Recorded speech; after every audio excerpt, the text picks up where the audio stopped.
भगवद गीता की 18 ज्ञान की बातें। नंबर 1। जवानी में जिसने ज़्यादा पाप किए हैं उसे बुढ़ापे में नींद नहीं आती है, उसे वह पश्चाताप में बिताते हैं। नंबर 2। भगवान ने जिसे संपत्ति दी है उसे गाय रखकर सेवा करनी चाहिए, इससे भगवान प्रसन्न होते हैं। नंबर 3।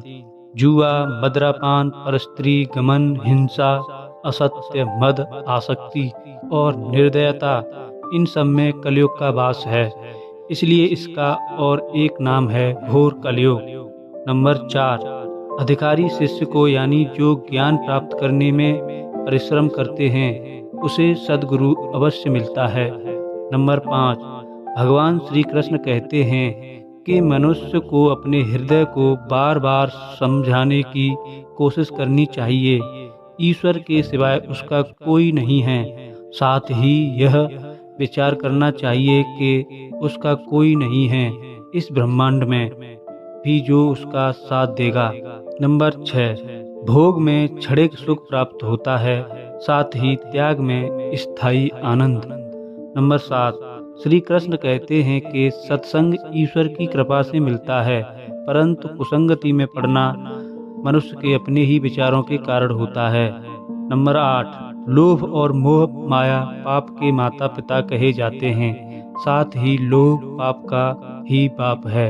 नंबर 9। श्री कृष्ण कहते हैं कि स्त्री का धर्म है कि रोज तुलसी और पार्वती का पूजन करें, इससे उनकी सुख समृद्धि हमेशा बनी रहती है। नंबर 10।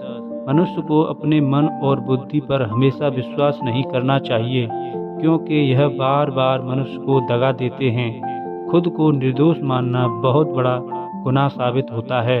नंबर 11। पति पत्नी पवित्र रिश्ता बनाए रखने से भगवान पुत्र के रूप में उनके घर आने की इच्छा रखते हैं। नंबर 12।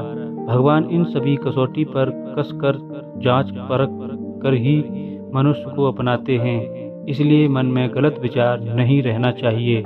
नंबर 13।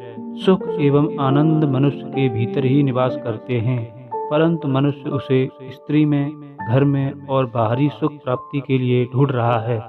नंबर 14।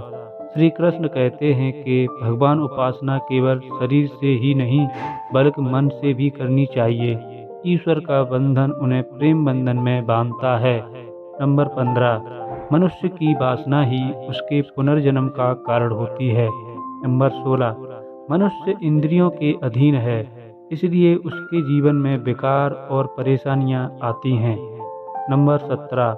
मनुष्य के अंदर धैर्य, सदाचार, स्नेह और सेवा जैसे गुण सत्संग के बिना नहीं आते हैं। नंबर 18।